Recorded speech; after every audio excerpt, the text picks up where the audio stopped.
안녕하세요. 오늘 설명할 교수자를 위한 수업 후 AI 툴은 브리스크 티칭입니다. 브리스크 티칭은 크롬의 확장 프로그램으로 지원하고 있는 AI 툴인데요. 이 브리스크 티칭의 장점으로는 첫 번째로 한국어를 따로 지원한다는 점, 그리고 결제하지 않아도 기능을 무리 없이 유용하게 사용할 수 있다는 점, 그리고 크롬 확장 프로그램 형태로 되어 있기 때문에 웹사이트 형태나 프로그램 형태의 보조 도구보다 사용하기 편하다는 점, 저희가 소개할 수업 후 도구 외에도 수업의 준비에 사용할 수 있는 도구나 행정 업무에 사용할 수 있는 도구들도 다양하다는 점 이렇게 있습니다. 먼저 로그인과 회원가입 방법을 알려드리겠습니다. 일단 첫 번째로 검색창에 브리스크 티칭을 입력합니다. 들어가 주세요. 클릭하시면 이런 메인 화면이 뜨게 되는데요. 여기에서 초록색 시작하기 버튼을 눌러주세요. 약관 동의 버튼을 누른 뒤 원하는 소셜 로그인을 선택해주세요. 저는 구글로 진행해 보겠습니다. 먼저 구글 아이디를 입력해 주시고요. 로그인을 하신 뒤에 여기에서 크롬의 추가 버튼을 누르시면 됩니다. 조금 기다리면 자동으로 뜨는 이 창에서 설정을 시작합니다. 첫 번째 질문은 역할 선택하기입니다. 두 번째 질문은 어디에서 가르치는지에 대한 정보입니다. 학교 이름을 쳐주시면 되고요. 그 다음 가르치는 과목과 학생들의 수준을 입력하면 기본적인 회원가입 절차는 끝이 납니다. 브리스크 티칭을 편하게 쓰려면 홈 화면에 고정하는 게 좋은데요. 여기 블럭처럼 생긴 아이콘을 누르고 브리스크의 앞점을 뿅 박아주시면 보다 편리하게 사용하실 수 있습니다. 홍보형 문항은 건너뛰기 하시면 되고요. 브리스크의 기능 중에 관심 있는 것 한 가지를 고르시고 검색 버튼 누르세요. 그럼 회원가입은 끝! 회원가입 잘 따라오셨나요? 지금부터는 초기 설정하는 방법과 무엇보다 중요한 기능에 대해서 설명드리겠습니다. 가입 후 바로 이런 화면으로 전환되는데요. 영어라서 너무 보기 불편하죠? 그래서 저희는 한국어 설정을 먼저 해줄 겁니다. 점 3개 더보기 아이콘 클릭! Language and Region 버튼을 누르시고요. 한국어를 선택하신 후 어플라이를 클릭해주세요.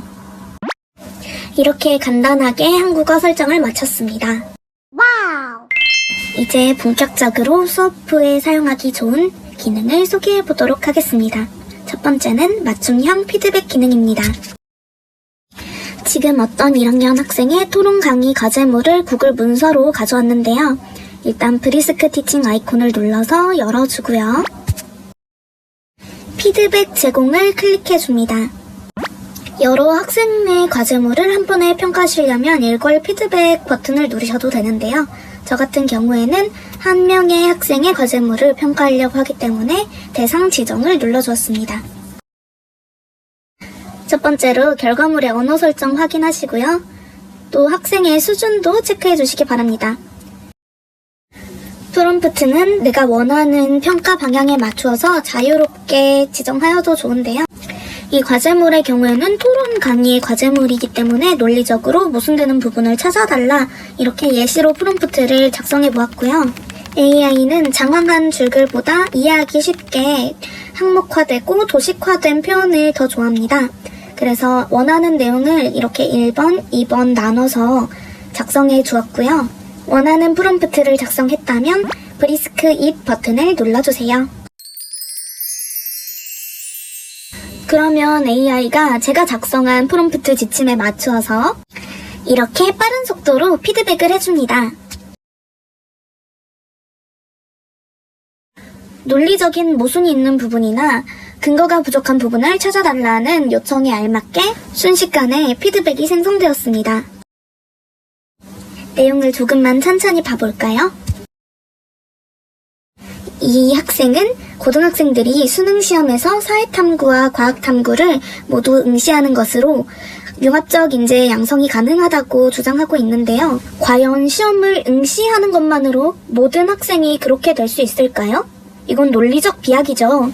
이 주장이 설득력을 가지려면 학생은 적어도 이 주장을 뒷받침하기 위한 다른 교육적인 근거나 연구 결과에 대해 가져왔어야 했습니다.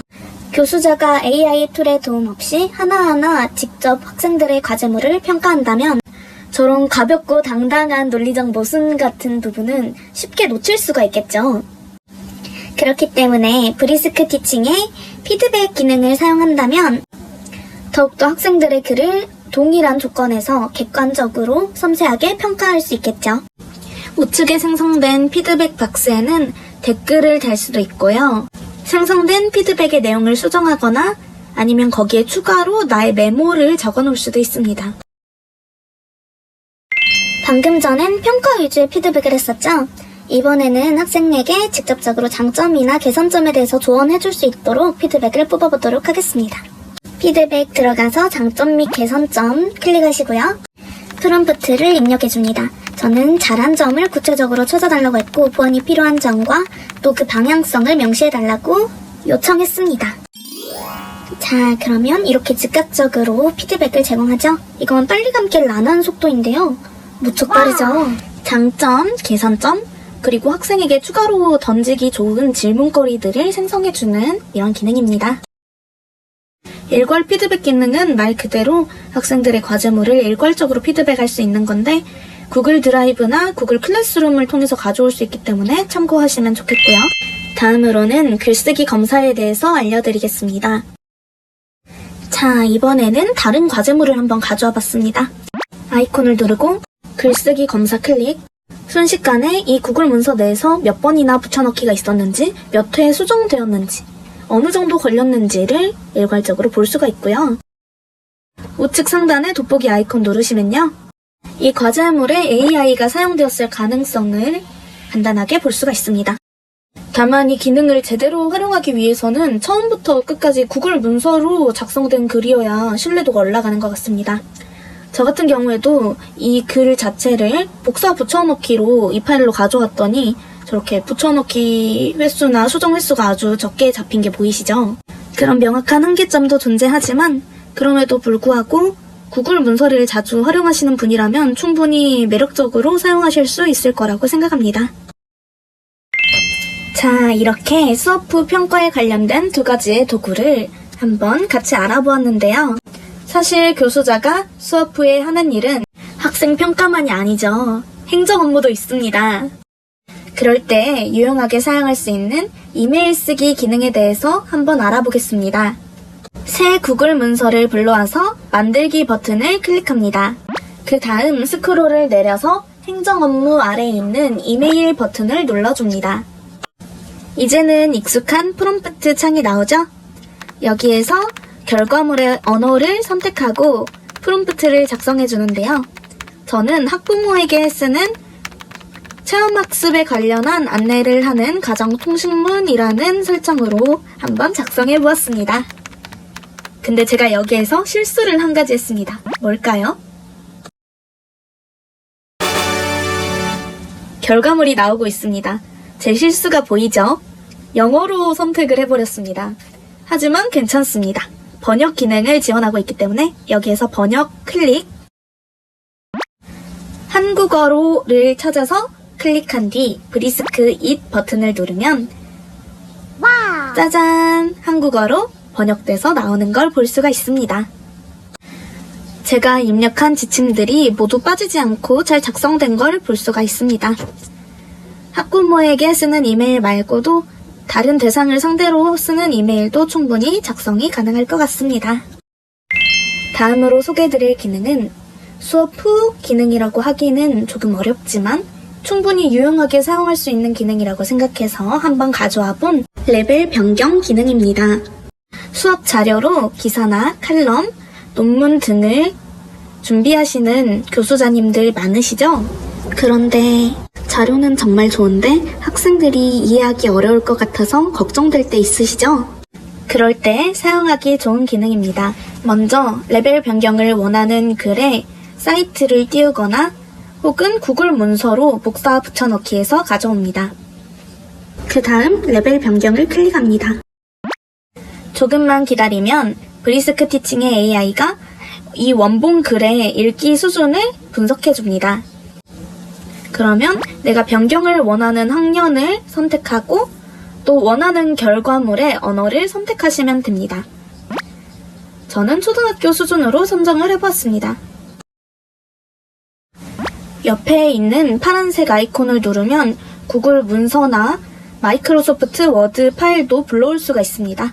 참고하세요. 이제 읽기 레벨 변경 버튼을 누르면 구글 문서 화면으로 화면이 전환되면서 AI가 마구마구 글을 써주고 있는 모습을 볼 수가 있습니다. 읽기 수준이 모두 변경된 후에는 이런 다시 쓰기 보조 기능도 지원을 하고 있습니다. 너무 긴 것 같으면 짧게 만들어도 되고, 짧은 것 같으면 길게 만들어도 되고, 더 자세히 하고 싶으면 자세히 가도 되고. 자, 그러면 변경된 내용의 차이점을 한번 비교해 볼까요? 할루시네이션. 이 단어는 물론 그 현상 자체를 말하는 가장 정석적인 단어이지만 초등학생들이 듣기에는 어려울 수 있겠죠. 이런 어려운 단어를 제가 선정한 학년인 초등학교 9학년이 잘 이해할 수 있도록 변경해 준 걸 볼 수 있습니다. 이상으로 수업 후에 사용하기 좋은 AI 도구들 소개를 마칩니다. 디지털 교육 일반 교직 분반 2조였습니다. 감사합니다.